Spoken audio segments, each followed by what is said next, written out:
지속적으로 간이 파괴되게 되면은 10년, 20년 후에 간경화나 간암으로 이어질 수 있기 때문에 미리 예방해 주시는 것이 좋은 거죠. 지방간이 사라지게 하는 음식 중에 제일 좋은 것은 주요 성분이 카피린, 카피라린 성분인데요. 이것들이 간에 있는 독소를 담즙에 녹여서 소장으로 배출하는 효능이 있죠. 그래서 간 기능을 활성화시켜주고 해독작용을 해주는 겁니다. 또 베타카로틴 성분도 함유되어 있기 때문에 망막의 로놉신 재생을 돕고 눈의 피로를 감소시켜주죠.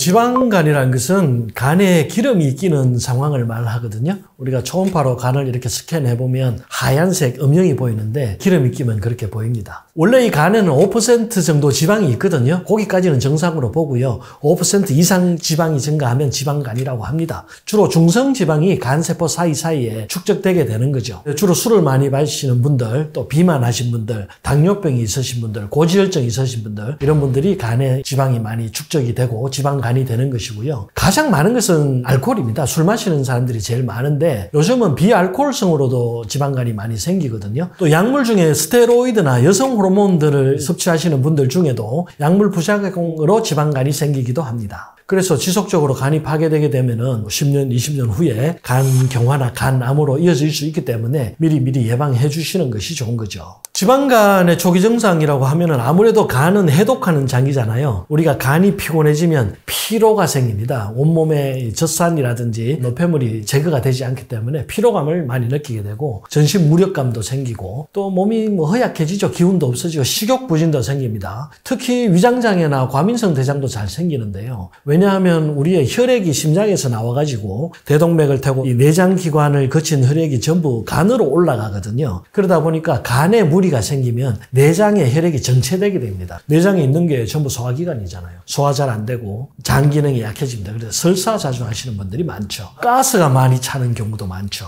우리가 특징적으로 간경화가 오면 설사병이 굉장히 많이 생기거든요. 혈액이 간으로 올라가지를 못하기 때문에 그렇습니다.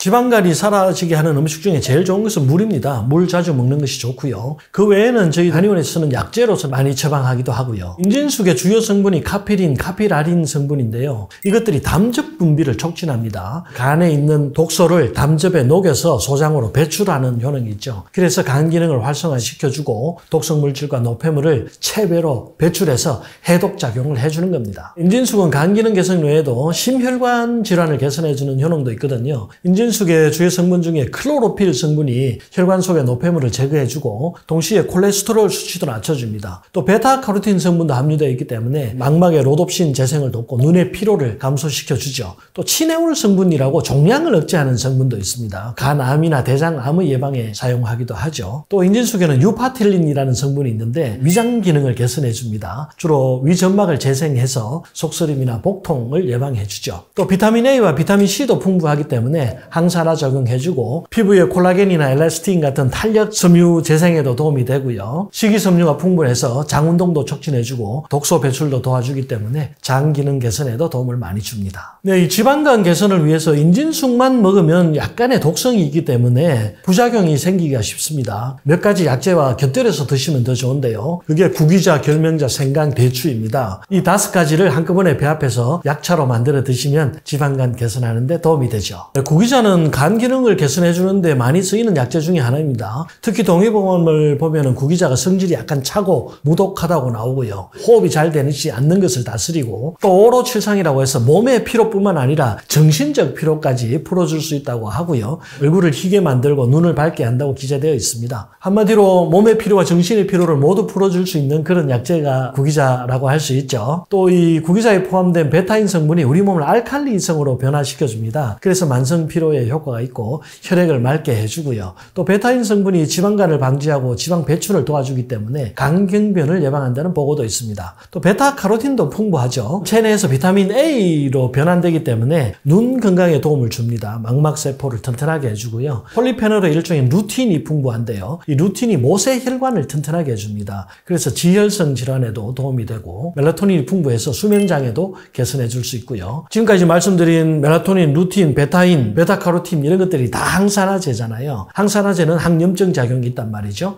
그래서 우리 몸에 있는 만성염증을 제거해 주는 데도 도움이 됩니다. 결명자는 동의보험에 보면은 눈이 충혈되고 아프고 눈물 나는 것을 치료한다 이렇게 되어 있죠. 또 눈을 밝게 한다. 결명자 이름 자체가 눈을 깨끗하게 하는 씨앗이란 뜻이거든요. 그래서 결명자를 주로 눈 질환에 많이 사용하게 되는데요. 이게 성질이 약간 찹니다. 결명자의 주성분 중에 에모딘이라는 성분이 있는데 이게 안트라키논계 항산화제입니다. 완화제로 사용돼 가지고 변비에도 많이 사용되고 또 최근에는 진행성 간세포 암종을 치료하는 데도 도움이 된다는 보고가 있습니다. 콜레스테롤의 생합성을 억제하기 때문에 간암 발생을 억제하는 효과도 있습니다. 생강과 대추를 넣는 이유는요, 이 생강이 혈액순환을 도와주기 때문이에요. 다른 약재들이 온몸으로 잘 퍼질 수 있도록, 흡수가 잘 될 수 있도록 도와주고요. 이 생강은 특히 위장관의 혈액순환을 돕죠. 혈액순환이 잘 되어야 대사량이 상승하고 지방대사를 촉진하기 때문에 지방간을 예방할 수가 있습니다. 대추는 해독작용이 강합니다. 그래서 인진숙과 결명자와 이 생강의 독성을 완화시켜주는 효능이 있죠. 네, 앞서 말씀드린 인진숙, 결명자, 생강, 대추, 구기자는 모두 배합을 해서 차로 만들어 드시면 좋은데요. 각각 4에서 8g 정도 배합하시고 1000cc 정도의 물에 끓이셔가지고 10% 정도만 졸이시면 됩니다. 많이 안 졸이셔도 되거든요. 그래서 100cc 정도 머그컵에 담아서 하루에 2, 3회 정도 드시면 도움이 많이 될 것입니다.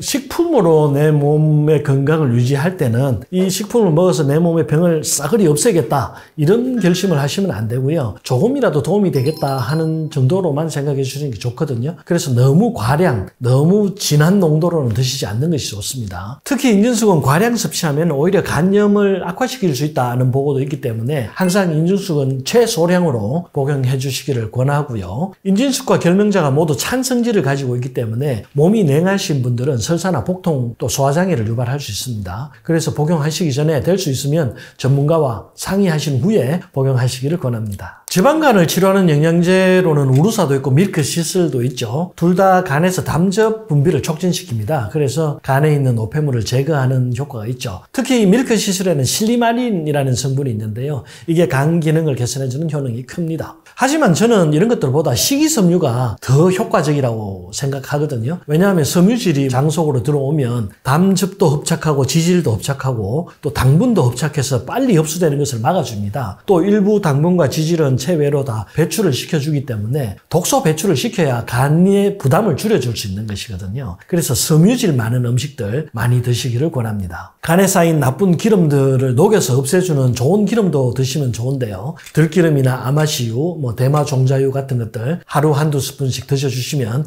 간 기능 개선하는 데 도움이 될 것입니다. 과일이나 야채는 섬유질이 풍부하잖아요. 이 섬유질이 담즙을 흡착하고 지질을 흡착해 주거든요. 그래서 도움이 되죠. 섬유질이 많은 음식은 지방간 개선에 조금이라도 도움이 됩니다. 간 건강을 위해서 먹지 말아야 할 것은 딱 두 가지라고 생각하시면 되는데요. 첫 번째는 술이고 간에 안 좋은 것은 다 아시는 것이고요. 술 마시면 무조건 지방이 쌓이죠. 간에 쌓이고 복부 지방 늘어나게 되어 있습니다. 두 번째는 사실 탄수화물입니다. 술보다 더 나쁜 것이 탄수화물이죠. 술은 안 먹는 날도 있지만 탄수화물은 안 먹는 날이 없단 말이에요. 과다하게 섭취하면 그게 전부 중성지방으로 바뀌어서 간에 지방으로 쌓이게 됩니다. 그래서 꼭 탄수화물 끊어주시기를 권합니다. 탄수화물을 아예 안 먹고 살 수는 없죠. 다이어트 할 때 탄수화물 섭취량을 20에서 30% 정도로 줄이라고 하거든요. 식사 전체 양의 한 30-40% 정도만 탄수화물 섭취하면 되지 않겠나 이렇게 생각하고요. 자신의 체중에 맞게 하시면 되는데 비쪽 마른 사람인데 탄수화물까지 줄일 필요는 없고요. 좀 비만하신 분들은 특히 탄수화물 줄여주셔야 되고 지방간이 현재 있으신 분들은 탄수화물 더 많이 줄여주시는 것이 좋겠습니다. 과당도 똑같죠. 과당도 혈당을 높여주기 때문에 에너지로 쓰고 남는 당분은 간에서 전부 지방으로 저장이 됩니다. 그래서 액상과당이 많이 들어있는 탄산음료나 음료수 같은 것들, 과자 같은 것들 많이 안 먹는 게 좋죠.